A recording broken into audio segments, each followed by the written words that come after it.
Suatu kali, saya mendengar kisah tentang seorang wanita yang menikah ketika ia masih remaja. Karena masih sangat muda, ia belum siap menjalani kehidupannya yang baru itu sebagai orang dewasa. Tidak lama setelah itu, ia menjadi gelisah dan mulai merasa kehilangan kenyamanan masa kanak-kanaknya. Maka, suatu hari, selagi suaminya bekerja, ia menyelinap kembali ke halaman rumah orang tuanya dan bersembunyi di rumah-rumahan tempat ia biasa bermain. Ketika petangnya suaminya menemukan dia, ia memegang tangan sang istri yang gemetar dan dengan lembut membawanya pulang. Suaminya tahu bahwa hidup sebagai orang dewasa sukar bagi istrinya. Tetapi ia juga tahu bahwa istrinya harus meninggalkan masa kanak-kanaknya. Masa yang baru telah tiba dalam kehidupannya. Sudah saatnya sang istri menikmati keindahan dan tantangan dari kehidupan dewasa bersama suaminya. Sesuatu yang mirip dengan kisah tadi juga terjadi dalam gereja Kristen abad pertama.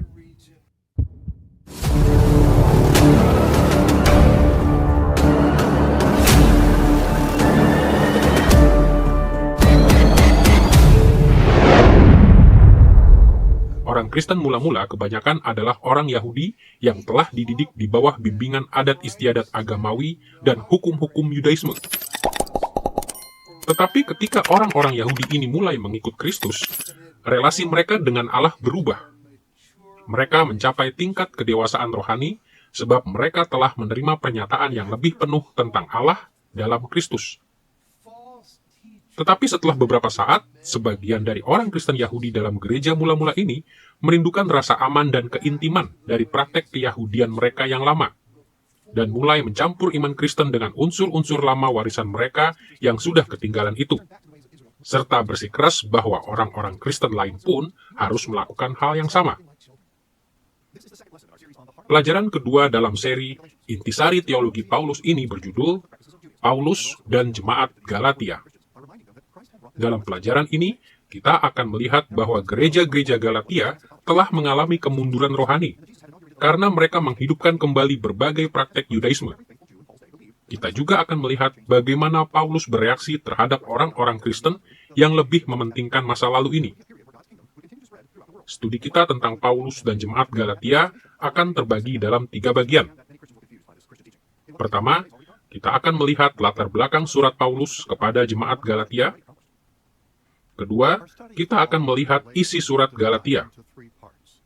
Dan ketiga, kita akan memeriksa bagaimana surat itu menyingkapkan inti dari perspektif teologi Paulus, doktrinnya tentang hari-hari terakhir atau eskatologi. Mari kita pertama-tama melihat latar belakang surat Paulus untuk Jemaat Galatia.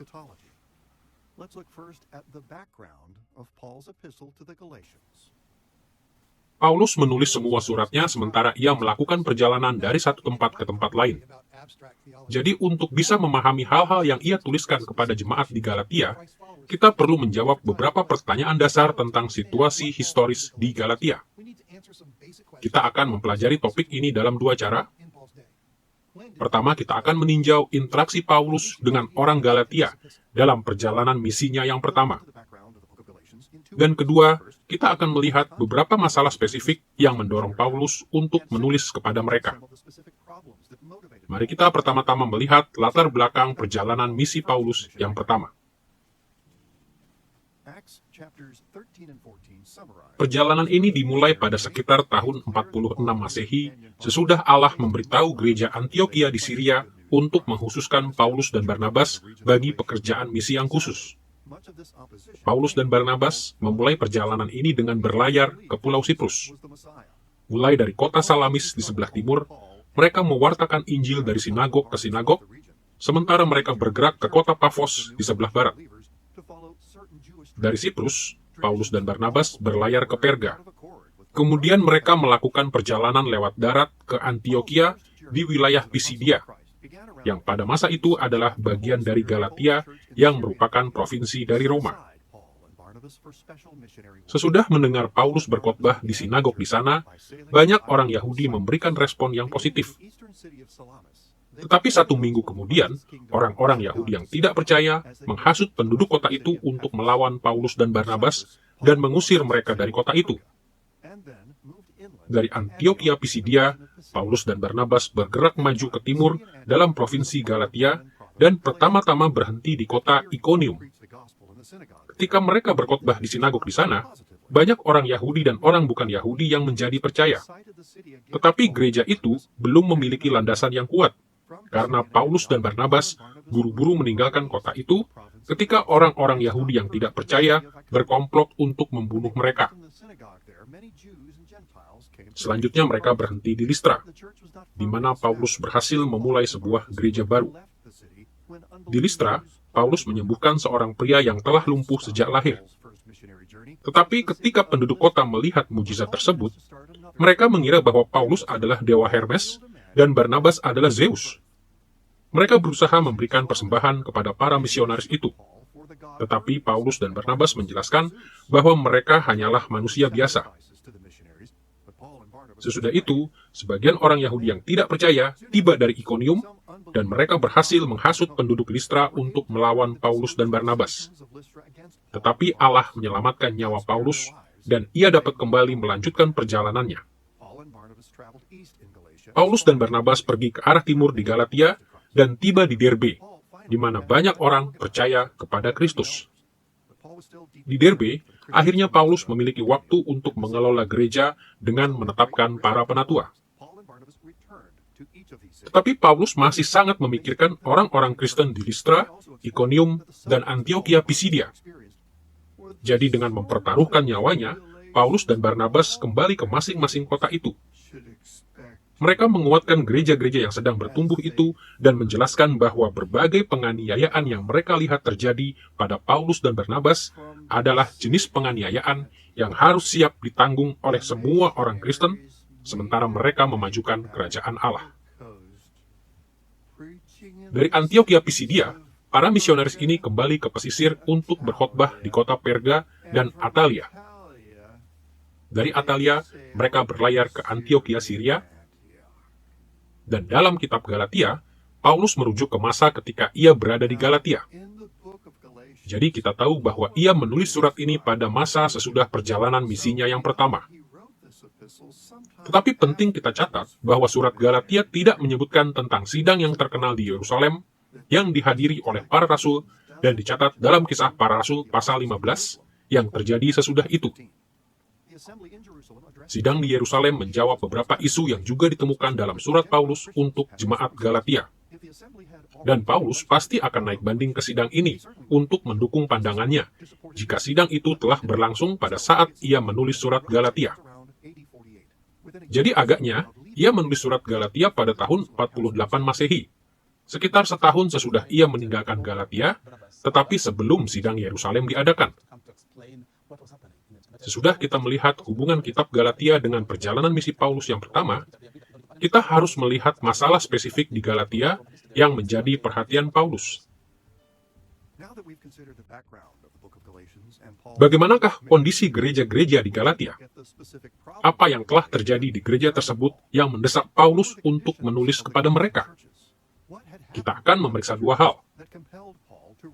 Gelombang masuknya orang bukan Yahudi ke dalam gereja ini, dan kebangkitan para guru palsu. Mari kita mulai dengan terlebih dahulu melihat bagaimana orang-orang Kristen bukan Yahudi membanjiri gereja-gereja di Galatia. Salah satu hal besar yang Allah kerjakan melalui perjalanan misi Paulus yang pertama adalah membawa banyak orang bukan Yahudi kepada Kristus. Paulus sempat heran, karena banyak orang Yahudi di Galatia menolak Injil. Ketika Paulus menghadapi perlawanan yang meluas ini, ia mulai menyadari bahwa Allah ingin agar dia berfokus untuk menjangkau orang bukan Yahudi. Perhatikan kata-kata Paulus kepada orang Yahudi di Antiokhia Pisidia yang dicatat dalam Kisah Para Rasul pasal 13 ayat 46-47 berikut. Memang kepada kamulah firman Allah harus diberitakan lebih dahulu, tetapi kamu menolaknya dan menganggap dirimu tidak layak untuk beroleh hidup yang kekal. Karena itu kami berpaling kepada bangsa-bangsa lain, sebab inilah yang diperintahkan kepada kami. Aku telah menentukan engkau menjadi terang bagi bangsa-bangsa yang tidak mengenal Allah, supaya engkau membawa keselamatan sampai ke ujung bumi. Kisah Para Rasul pasal 13 ayat 46-47. Bagian ini menyatakan pergeseran besar dalam pelayanan Paulus. Sebagai seorang Yahudi, wajar jika ia mendahulukan penginjilan kepada orang Yahudi. Tetapi reaksi negatif mereka kepada Injil meyakinkan Paulus bahwa Allah memanggil dia untuk menjangkau orang bukan Yahudi. Dan ia sangat berhasil dalam hal ini. Perhatikan bagaimana Lukas menyimpulkan pekerjaan Paulus di Ikonium dalam Kisah Para Rasul pasal 14 ayat 1 berikut. Di Ikonium pun, kedua rasul itu masuk ke rumah ibadat orang Yahudi, lalu mengajar sedemikian rupa, sehingga sejumlah besar orang Yahudi dan orang Yunani menjadi percaya. Kisah Para Rasul pasal 14 ayat 1. Bukan saja orang Yahudi yang menjadi percaya, orang bukan Yahudi juga. Sama halnya dalam Kisah Para Rasul pasal 14 ayat 27. Lukas melaporkan bagaimana Paulus menyimpulkan perjalanan misinya yang pertama dengan mengatakan bahwa ia, Allah, telah membuka pintu bagi bangsa-bangsa lain kepada iman. Kisah Para Rasul pasal 14 ayat 27. Kita mungkin berpikir bahwa semua orang akan bersukacita melihat banyak orang bukan Yahudi dalam gereja di Galatia. Tetapi gelombang masuknya orang bukan Yahudi ini justru menyebabkan masalah serius dalam jemaat Galatia. Dan masalah ini memicu reaksi para guru palsu Yahudi.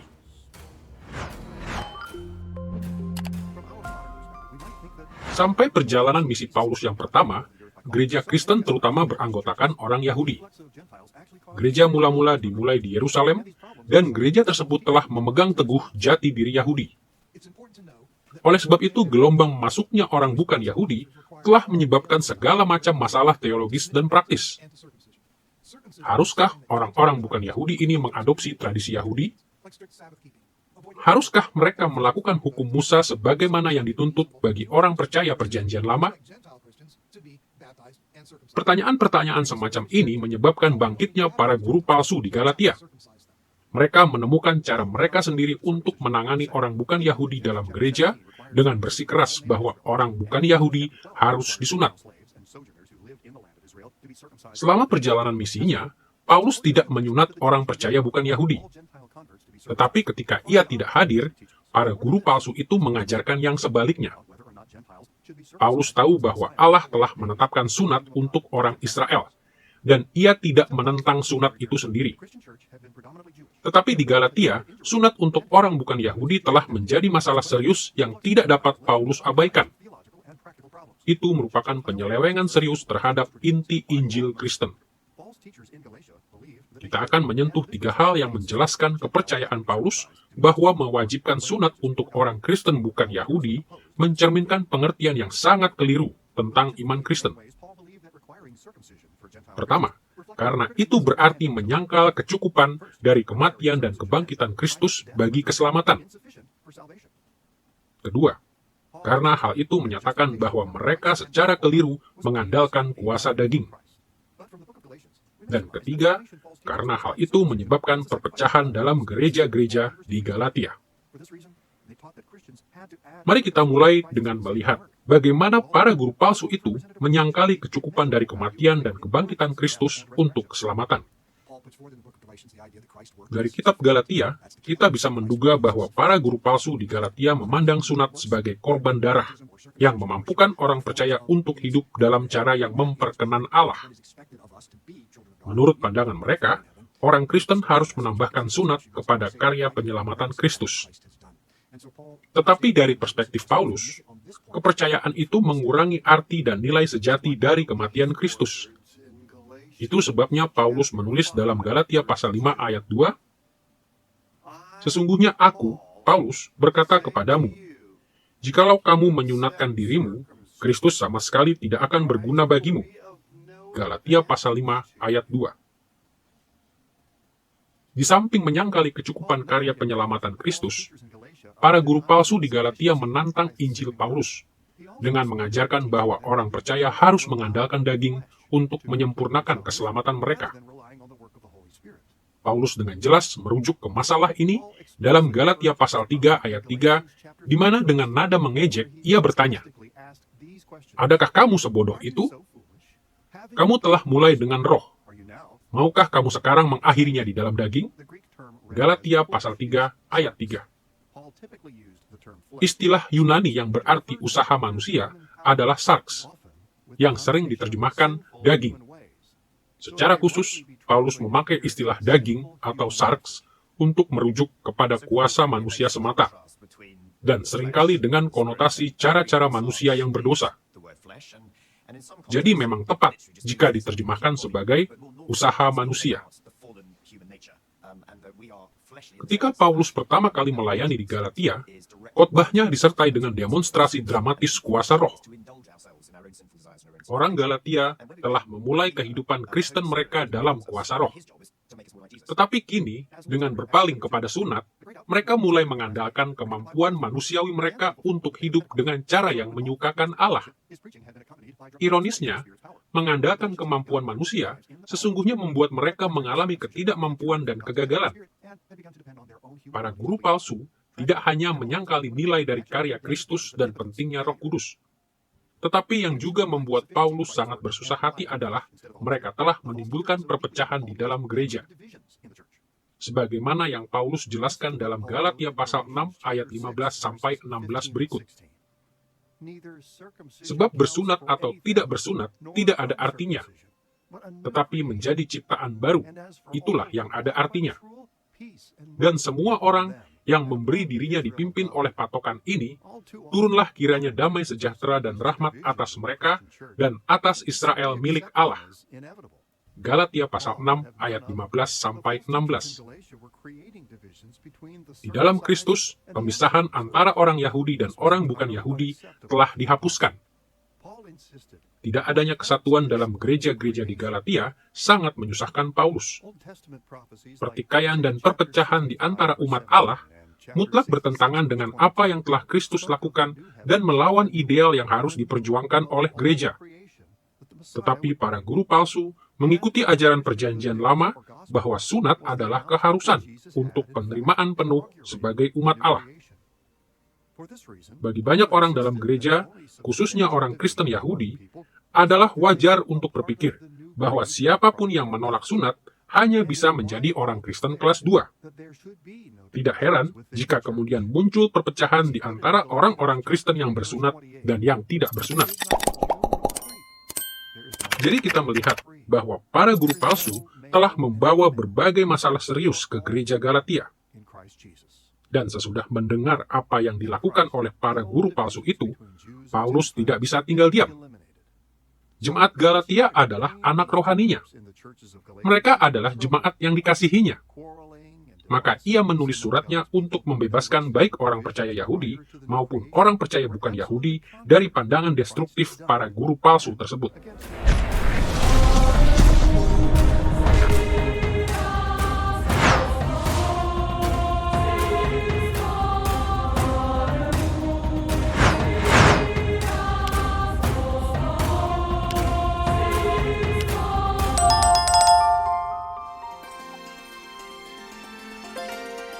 I believe in God the Father Almighty, maker of heaven and earth. I believe in Jesus Christ, His only Son, our Lord, who was conceived by the Holy Spirit and born of the Virgin Mary. He suffered under Pontius Pilate, was crucified, died, and was buried. He descended into hell. The third day he rose again from the dead. He ascended into heaven. And is seated at the right hand of God the Father Almighty. From there he will come to judge the living and the dead. I believe in the Holy Spirit, The Holy Catholic Church, the communion of saints, the forgiveness of sins, the resurrection of the body, and the life everlasting.